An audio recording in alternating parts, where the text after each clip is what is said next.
It says in Joshua chapter 3, verse 1, it says, so Joshua rose early in the morning, and they set out from Shittim.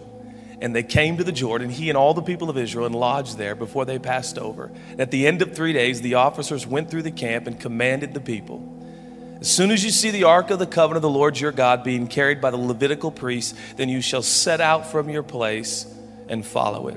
Yet there shall be a distance between you and it, about 2,000 cubits in length, or about 1,000 feet. Do not come near it, in order that you may know the way you shall go. And here it is, right after the comma. This just jumped out to me. For you have not passed this way before.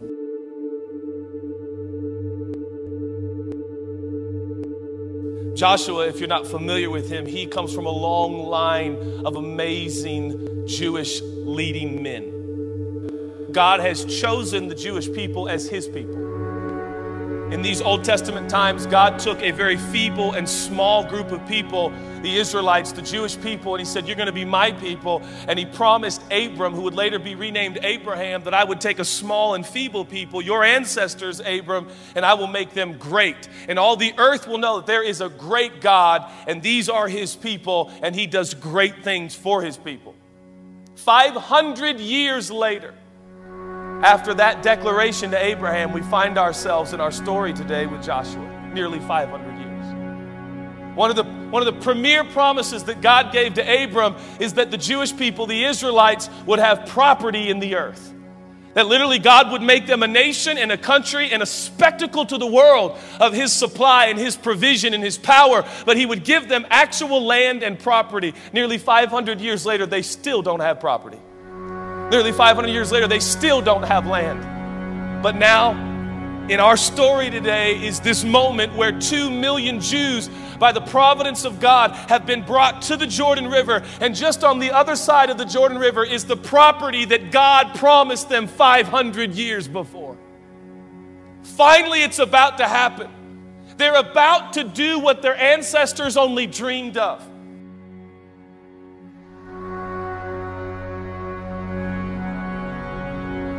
We're going to go where we've never gone before. But the whole reason this is going to be possible, and the whole reason that they can be assured and they can be confident and they can jump into the unknown of what God has promised, is all centered and anchored around a box. A box.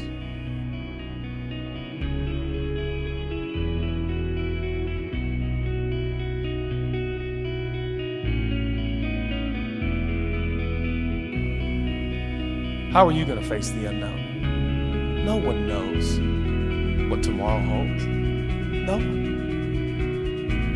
And the reality is that your life is a succession of unknowns. Your life is full of variables you'll never be able to control. We've not been this way before. We can pretend that we can make a decision to do that, or we can realize that this is the fact of life. We are on our way into the unknown. Whether we acknowledge it or not, it is a fact of our existence. And I think it is indicative of the proof that God has wired every human being, not to hold back in fear and trepidation, but to know their God and to jump and leap into the unknown and say, God, whatever tomorrow holds, I don't know, but I know you, the one who holds tomorrow. I want to embrace the unknown. I'm going to throw caution to the wind and realize that my time and stay on earth is short. You're not still alive to play it safe. You haven't gone through all that you've gone through. You know the miracles in this room? You know how much cancer has been beaten in this room? You know how many horrible diagnoses have come and gone in this room? You know how many marriages have been saved in this room? You know how many people have made it through horrible pain and agony and strife and difficulty? But you're still here. No, we signed up to follow Jesus, to jump. To jump. What's the worst that could happen? You lose all your money. You can't lose Jesus. What's the worst that can happen?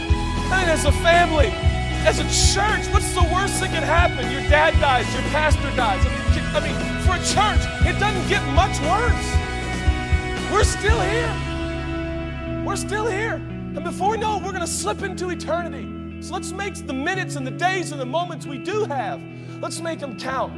It was the prophet Isaiah who, under the inspiration of the Spirit of God, he shared a prophecy that seems to be so profound and so pertinent for the moments we find ourselves in as a community.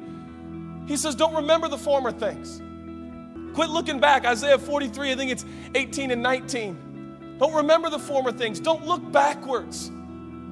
God's doing a new thing. Don't consider the old things. Verse 19, behold, I'm doing a new thing. It springs forth. Do you see it? Do you feel it?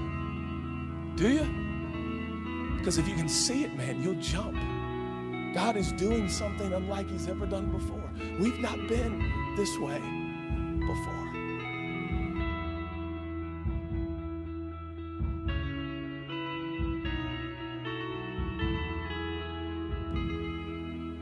You know, those Jews, those are our ancestors, you know. That's my family. Those are my relatives by faith now.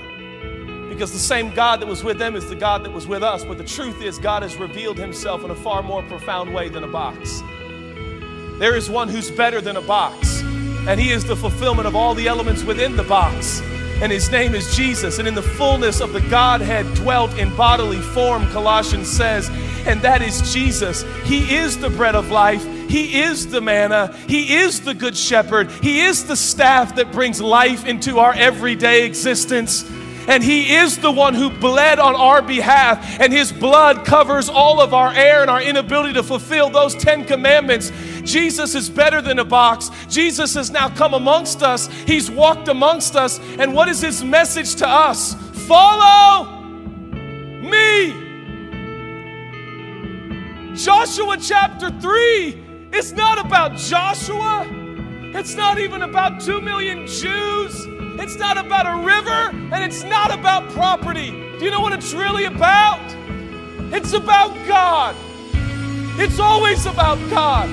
Our everyday existence, it's not about a business. It's not about a paycheck. It's not about a checkings account or a savings account or buildings or multimedia or videos. It's all for the glory of God. It's all a testimony to God and His beauty and His majesty and His glory and His faithfulness. It's all about God, who thousands of years ago provided for 2 million of our ancestors. Will He stop providing for us today? What does jump mean to you? What does the unknown mean to you? Here's the million-dollar question. Are we going to live by safe, or are we going to live by faith?